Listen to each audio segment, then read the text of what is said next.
How far would you go to save your boat? Because this week on Fish Under Sail, we bought another one. Not to sail, not to live on, but to cut into pieces. And somewhere inside the wreck was almost everything we needed to keep our own dream alive. Last week we thought we saved the engine. After 7 oil flushes, fresh oil, and a lot of help from the marina, things were finally looking up. But the deeper Kyle dug, the more he realized there will be salt water sitting in parts of the engine that he can't remove by flushing.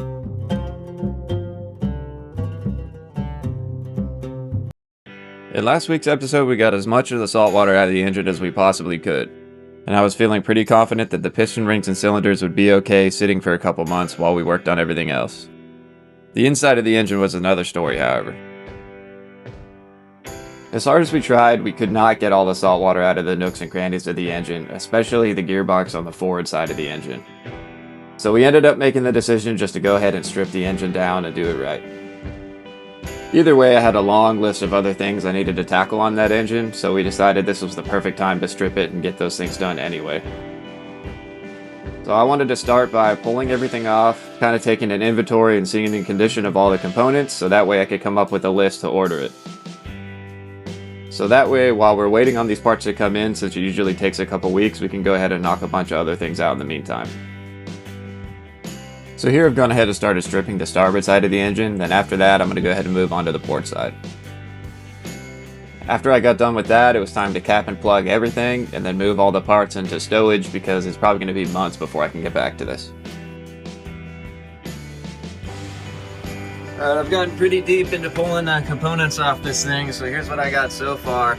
There's still water all over in the gearbox, so I'm glad I did this extra step. Yeah, because that's salt water sitting all in here. And on some of the gears that I pulled off, I cleaned it off, but they were starting to get some light rust. So, yeah. I'm gonna have to completely get all the salty water out of that bad boy. Also, I accidentally pulled out this, which has a machine shaft in the back. So hopefully I didn't screw up anything in this injection pump, because it's very expensive. I really hope I didn't screw anything up. I mistook this for the sight to align the pins, which is down here. So, yeah, we'll see. Alright, this is the other thing we got going on here. We now got the new whip. Chiapas, Mexico, you already know what it is. Ooh, we got the marlin on it too. Check that out. Ooh, Sportfish, what's up? So, one of the local dudes at the marina here, he had this broken down bike, needed a bit of work. So, I'm gonna rent this from him. So it's gonna save us a ton of money on rides back and forth. So now we got the house, we got the bike, we possibly got a parts boat, and yeah, I got plenty of time to work. Only thing we're short on is money, but we're figuring that out.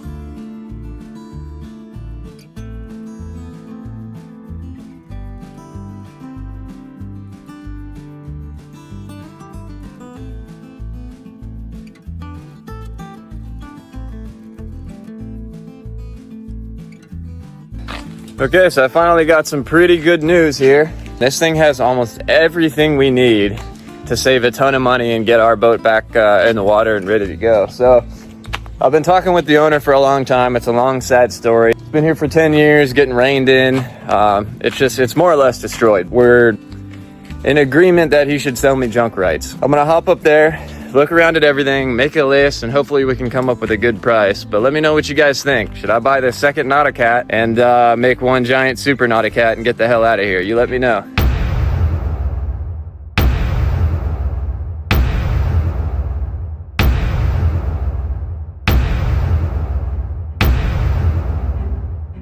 All right, big day, guys.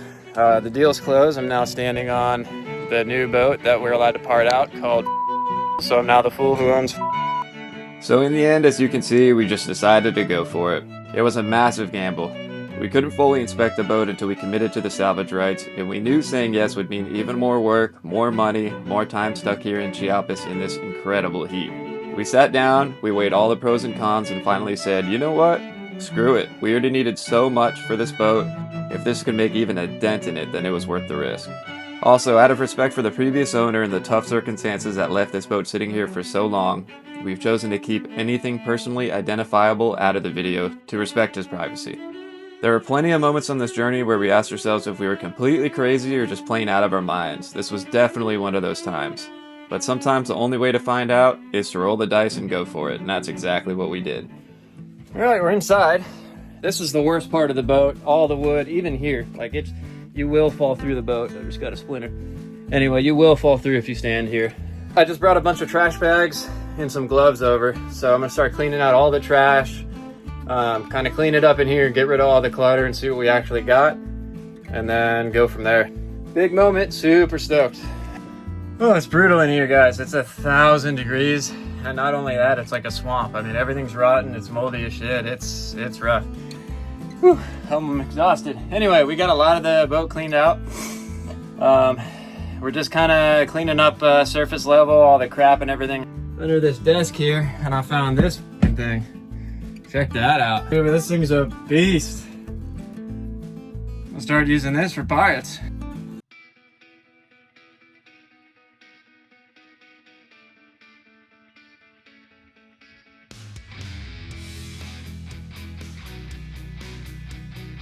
Okay, back in the boat again. We took a bit of a break. I needed to renegotiate the deal with the owner because after going through everything and seeing everything, there's less than I thought and everything is in much worse condition than we thought. So I had to renegotiate the deal with him. We got it worked out.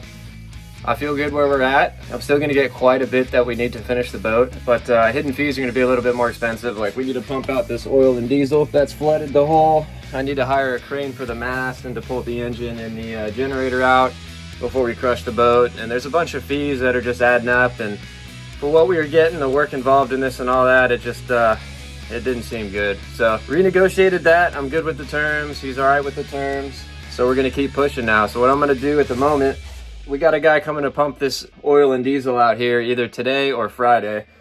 For now, I'm just gonna go ahead and start pulling these parts off the engine. I'm gonna start with the parts that I need, make sure that they're in good condition, see what we got here.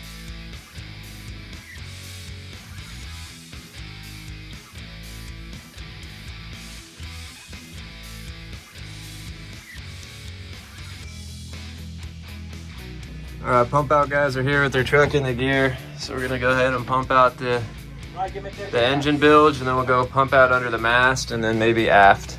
We couldn't get their regular pump to work. We tried a bunch of times, but they had the submersion pump down there. We were able to fit it in there and it is pumping now. So we'll go ahead and drain out the engine room, which should be connected to that mast because that's full of water. And then we'll hit that backward, it's partitioned right there. So then we'll drop it back there, hopefully pump out the aft section and the water that's back there. Yeah, we gotta pump it out because it's oil and diesel. The fuel tanks failed and all the diesel fell down in here, so we can't just let it out. But once we do this, then I'll probably drill some holes in the hull so that way the rain that continues to come in will just come out through the bottom. Okay, I've stripped most of the parts, at least on the starboard side. So right now, I really need that fuel injection pump to work. But in order for me to pull it off, I need to line up the timing on the pump and on the engine. So, but the problem is I can't turn the engine over. It's rusted in there. So the only thing I can do now, I'm gonna try to pull the injectors out. And then once I have those out, I'm gonna stick some CROIL down in there. Yeah, soak that for a couple days and then hopefully I can break it free. And then, yeah, get those lined up and then pull that pump out.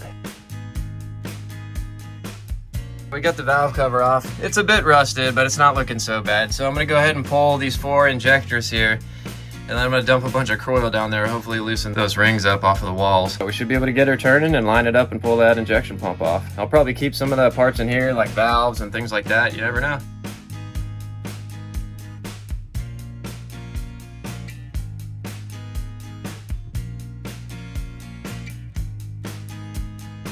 Yeah, that's some serious rust right there. I think these things are done for. I'll hold on to them just in case.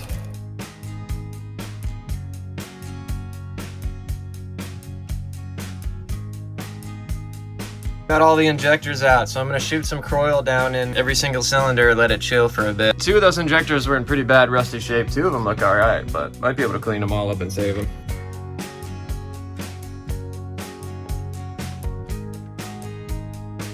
Okay, we got the piston rings have been soaking in CROIL for the last 24 hours, so hopefully they're loosened up enough. The breaker bar's down there on the crank, and I got this pull here for extra leverage, so we're gonna go ahead and give it a shot, see if we can break her free.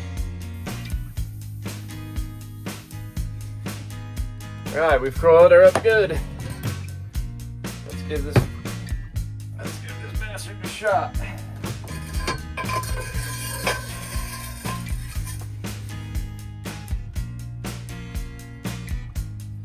Woo! Yeah, she is locked up, bro.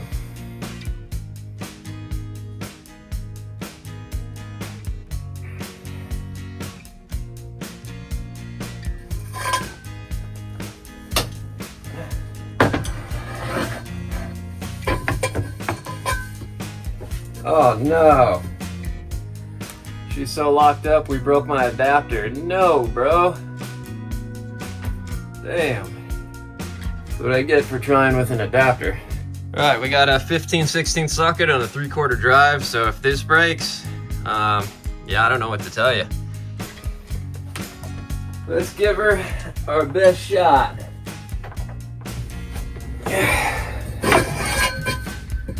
Come on, you damn bastard.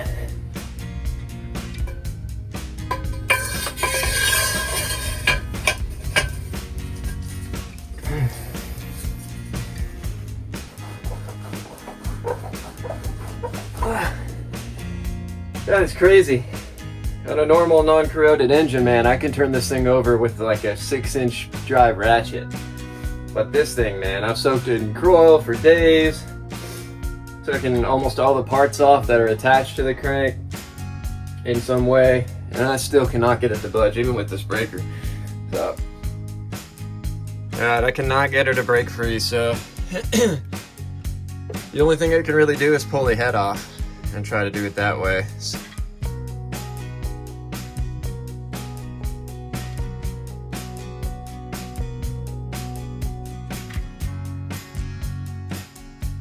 In the end, it was so hot in that boat and I had so much more to do, so I just decided to quit screwing around with that thing. I figured I'd just pull the pump off anyway, and if I need to use it in the future, I'll just go through all the extra steps to align it. I'm not filming much of the deconstruction over there, it's just too hot. If I set up the phone with a tripod, the phone overheats. I mean, look at me, I'm completely soaked through everything just working on that boat. It's crazy. So, alright, I got the windlass out. This thing's a serious beast, and I'd love to be able to use it, but if I was going to use it, I'd have to swap out this motor, which I don't know the cost of yet, and then I don't know how this gearbox is doing. So I'd have to check both and possibly replace both to use this windlass, but it's so much better, so much stronger, so much more of a beast than the one we have. It'd be great to refurbish this thing and use it, so I'll price it out. If it's worth it, I'll do it. If not, I guess I'll try to sell it, but it's a beast. I'd really like to have this on our boat. Ours is really underpowered, and I took the first day off in like 3 weeks. I was really looking forward to chilling and hanging out, but we have no power since about 9 this morning, so it's hot as fucking here. AC's not working, no internet, no lights, no nothing. So that's pretty irritating. So I ordered some pizza, but I gotta put it in a trash bag because we have ants all over this damn apartment. It's just part of the freaking fun, man. God, I just wanted a day to chill with the internet and AC. Yeah, a lot of work. I also didn't get to film a lot because it's just been brutally hot. Like if I set the phone up outside, it shuts down because it's too hot. Inside, same thing. It's just brutal. So we just wanted to knock this out quick. It's we're just inside of a month now, and she's almost done. Yeah, I'll show you guys up top and inside, and then yeah, so not much video, nothing really to share, but we just had to get it done. It's just this environment's brutal right now, especially inside the boat. It's been a tough month, but it's almost done.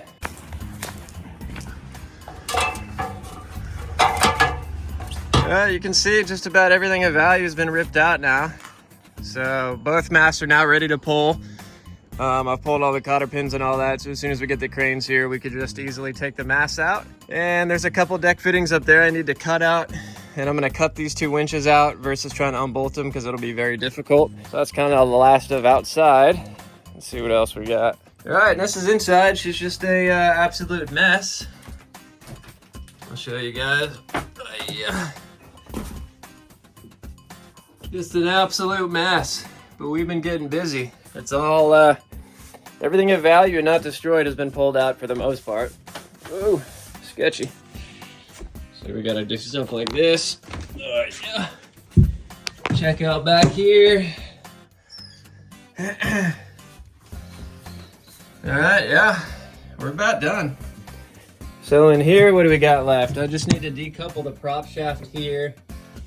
And then down here, I need to pull the boot off the prop shaft and get it ready to pull. Then we can slide that out. And then the last thing will be just getting rid of, pulling out all the bolts and stuff for these engine mounts. And then once that's done, I guess what we'll do, we'll probably cut the roof off, pull both the mast down with the crane, pull both these engines out. And then once that's done, we're ready to cut her up. And I want to do it quick. I want to stop paying monthly for this thing. I want it to be all gone. And then hopefully they can crush this thing up super quick within a few days and get it out of here. It would have been a gnarly pit stop of crazy work. Today is actually a bit cloudy, so it's not as bad in here as usual. But yeah, it was a lot of work, but I think it'll be worth it in the end. I did get quite a few good things that we did need. Just a little bit too expensive to buy all this crap new, especially down here. Get it shipped down and everything. So things are moving along. We're almost done. Man, that took a lot out of me. I feel like I need a month vacation before I start working on our boat, but it's just not in the cards. Anyway, so this is what we got. I'm soaking the propeller right now in some CROIL, and then we're gonna pound that thing off or use a puller and get it off, slide the shaft out, and that's it. I'm done. I don't plan on wrenching on this boat anymore. Yeah, once we get that shaft out, then we're just gonna be waiting on a crane to pull the masts and the engines, and then these guys can cut off the keel, put the boat in the center of the yard, cut it up, and get it out of here. I don't want any part of that. For now, we are done. I'm cleaning up. I'm gonna take off for the day. I'll probably get together all the sails and all that kind of stuff I gotta sort out for a little bit, take a little bit of a break, and then I'll get jumping on our boat. I got a big old box of engine parts on the way. We'll start working on our boat from bottom up. So we're gonna start in the engine room, get all that squared away, work our way up. Successful, I think. It worked out pretty well. This boat is now scrapped. Yeah, we'll just kind of hang out now and see what these guys can do about getting rid of it. Job well done. I'm gonna go take a break. Oh my God, this is what I look like every day. I don't even know how much weight I've lost.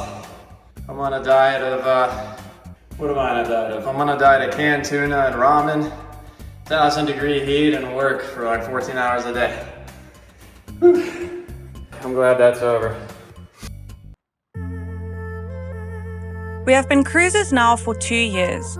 We sailed from San Francisco to southern Mexico, and we've spoken to a lot of sailors. And there's one thing that every sailor experiences. It's the no turning back moment. We currently have a boat with leaks everywhere, an engine needing overhaul, and we are in the process of parting out another Nauticat. This hole can't get any deeper. And as remote as we are, we have to take what we can get. So if you want to see what it takes to break a boat down to nothing, then stick around. We make mistakes so you don't have to. Don't forget to like and subscribe, and if there's anyone else out there crazy enough to do this, let me know in the comments.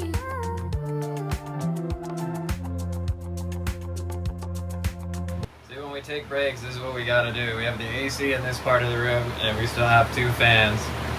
It's the only way. It's so freaking hot here, especially in this boat we're working in. Ugh.